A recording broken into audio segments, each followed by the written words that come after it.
отношение към промените в климата имат и вредните емисии, които се отделят от превозните средства. На всичко отгоре горивата стават все по-скъпи. Възможно ли е да шофираме повече, а да плащаме по-малко? Оказва се, че да, с помощта на гориво от вода, така нареченият браунов газ. Той се произвежда от специално устройство, монтирано в колата и помага да пести над 20% от горивото. Това нововъведение идва от Съединените щати и вече се налага и у нас. Повече чуйте от кореспондентите ни във Варна. Интересът обикновено е най-голям, когато се дигнат цените на бензина. Буквалният смисъл на думата, полудяваме, постоянно звънят, питат, идват в офисите, гледат. А ето и машинката, която чрез електролиза превръща водата в контролирана, мощна и екологична енергия, наречена браунов газ.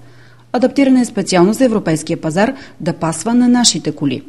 Работещи на бензин, дизел, пропан, бутан и метан.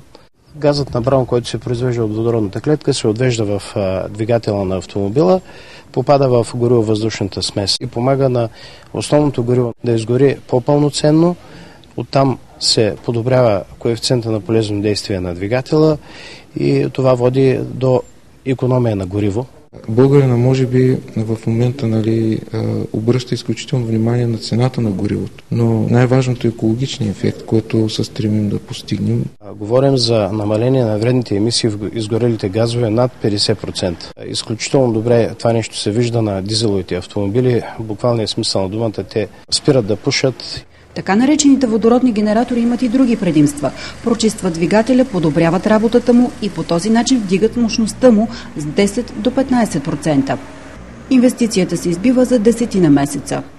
Нашата система не работи под налягане. Много е по-опасно да возите бутилка с пропан, бутан или метан в багажника си, та дори 10-15 литра дизел в резервуара си. Ние непрекъснато работим за усъвършенстването на тази система и просто не може да се каже, че има таван. Бих желал да се стигне до преустройство изцяло на дизелов двигател, който да работи на газ и на браунов газ. Тогава икономиите на гориво ще са още по-големи. У нас стотици собственици на коли, бусове, камиони, автобуси и трактори дори вече пестят точно по този начин.